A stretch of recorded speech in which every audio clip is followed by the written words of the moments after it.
Oh my, thank you Horikoshi, looks like my wish has been granted.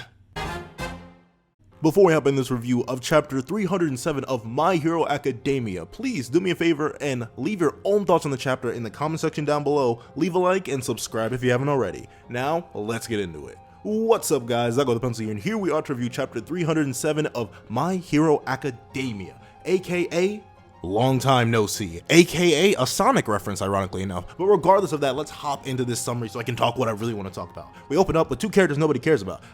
We open up with Shindo Yo, the Midoriya clone with black hair who's also taller and shows off his midriff, and we have Nakagame Taitami. I know this character was introduced in the past. I specifically remember seeing her design before, but I just don't remember anything about her.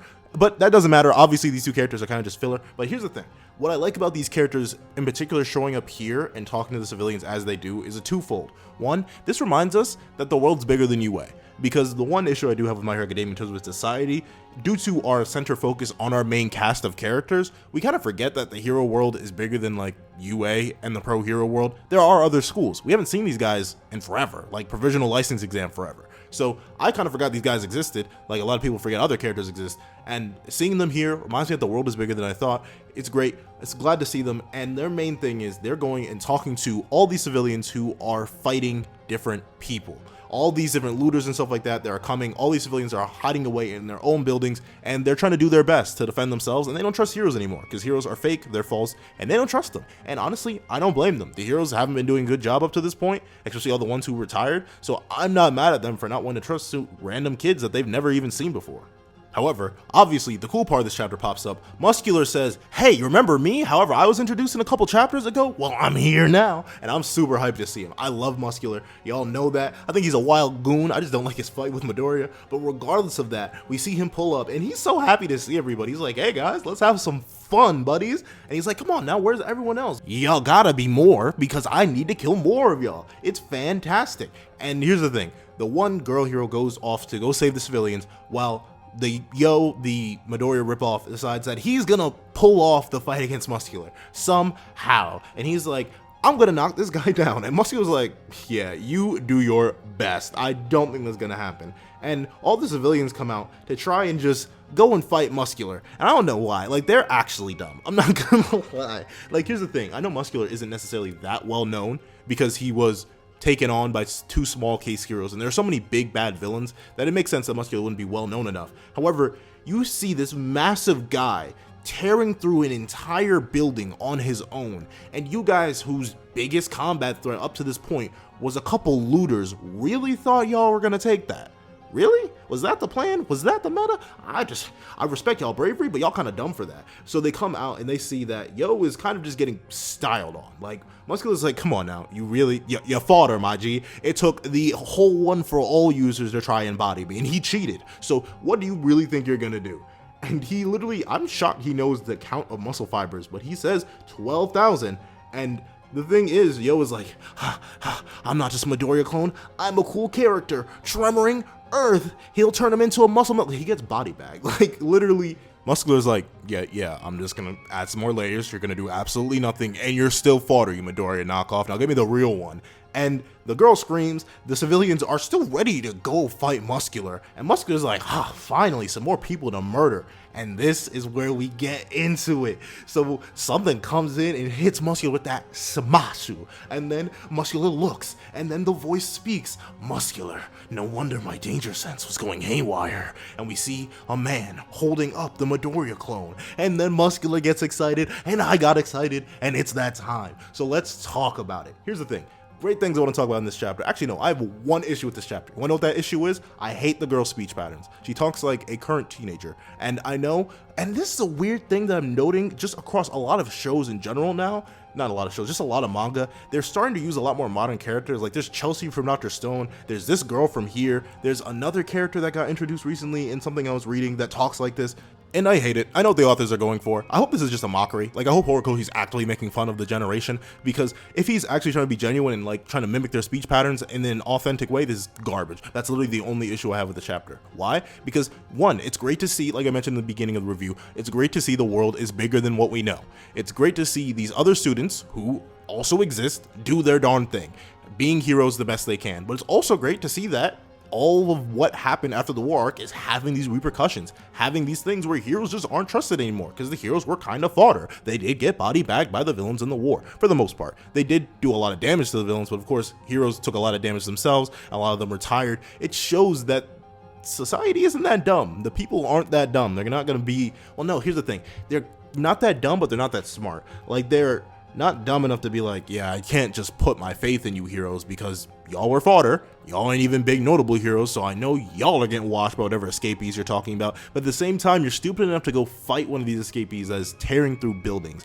I would run. Even if I had my little self-defense weapon, I'm gone. I'm sorry. Why would I go fight Muscular? That's the only other stupid thing I find in the chapter. Like, those guys saying, we're gonna go save him. I'm sorry, this is like a nigh full-grown man who's working to be a pro hero. You, at best, have fought off a looter. A couple looters.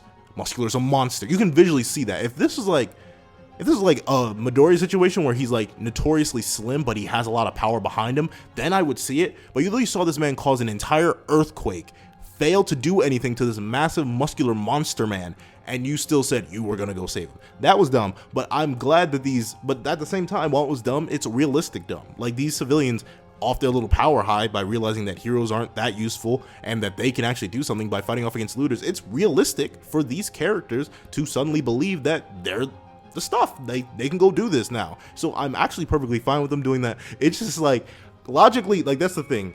It makes sense character-wise, which is good. It's just logically, I look at it like, you are so dumb. Why aren't you running? But regardless of that, why are you running? Why are you not running? Why are you not running? But regardless of that, we see something that's even more exciting, which is Midoriya's monsterhood. And the thing I love about this, what I love the most, is that when you look back at the original Muscular fight, Midoriya rushed in and saved Koda, and that's it. He didn't even touch Muscular. He just ran in, did the dash, made it go fast, and decided that, yep, okay, I got Koda, and now I'm gonna fight Muscular.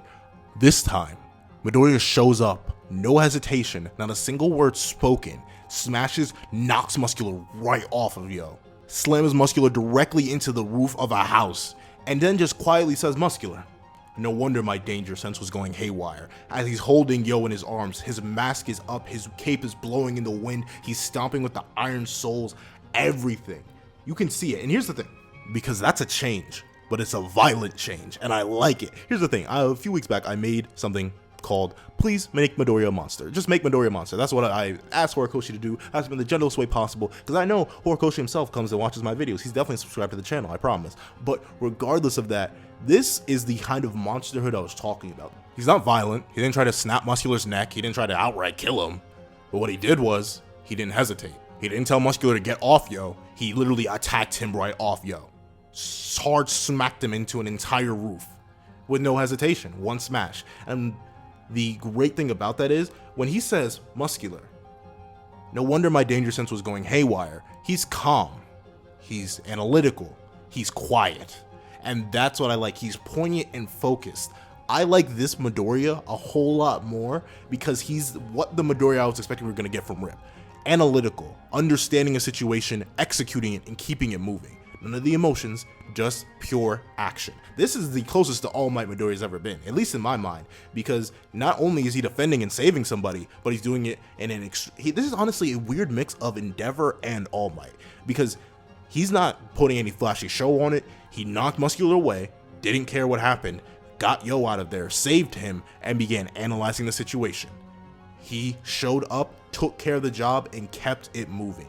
And he looks disgusted. Like, I know we can't see his face, but the way he's hung down, the way he's stepping towards, the way the shot is framed, basically, is implying that Midoriya isn't exactly happy to see Muscular like Muscular's happy to see him. He's angry. He's maybe not angry, he's annoyed.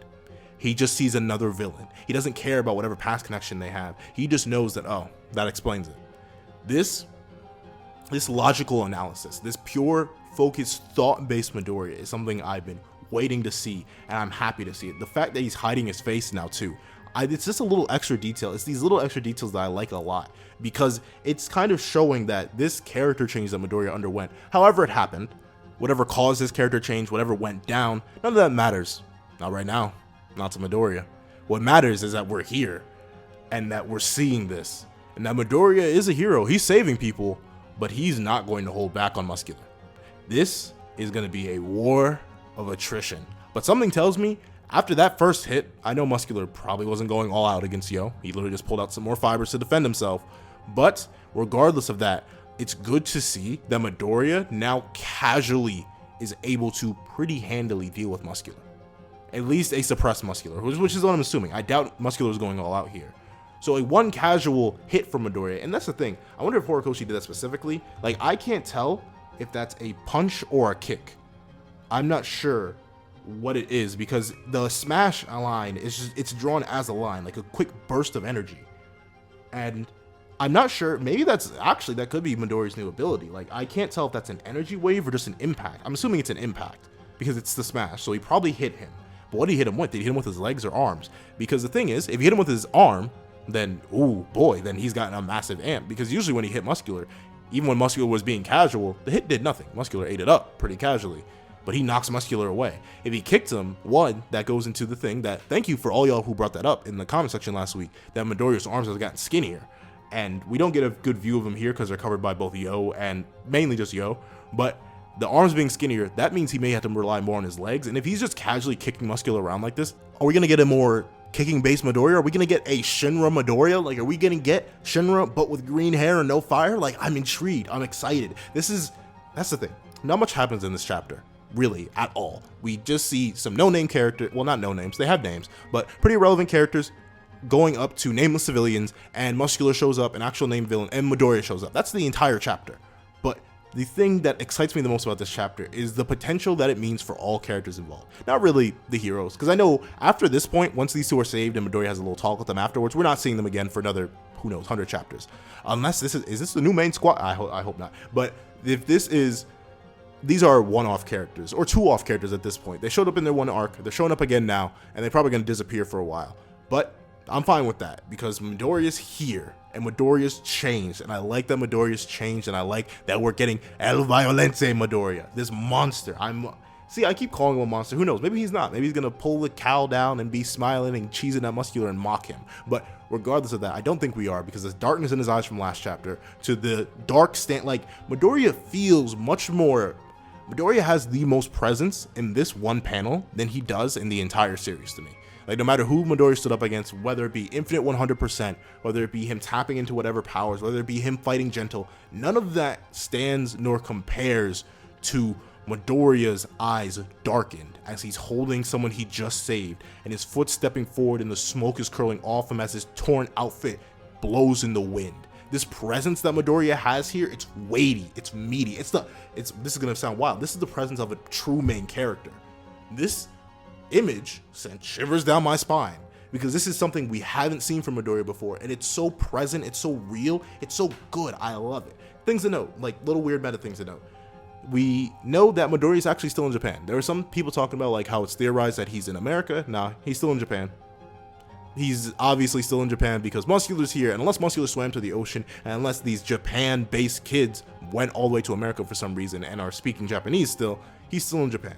Another thing to note, Muscular is running rampant. So how many people did he kill? I want to know, just for like, just intrigue, because the thing is, we see Muscular here because Muscular is one of our few named characters, but there are tons of villains, probably not Muscular's level, at least I'm assuming, but there are tons of villains running around doing this in other cities. What's Midoriya doing here? Which city is this? I actually don't know. Is this still Musafu? I have no idea what city this is, and where's everyone else? How's this going? What's Midoriya doing? Like, the thing is, there's so many questions being raised right now, and I'm happy with all of them.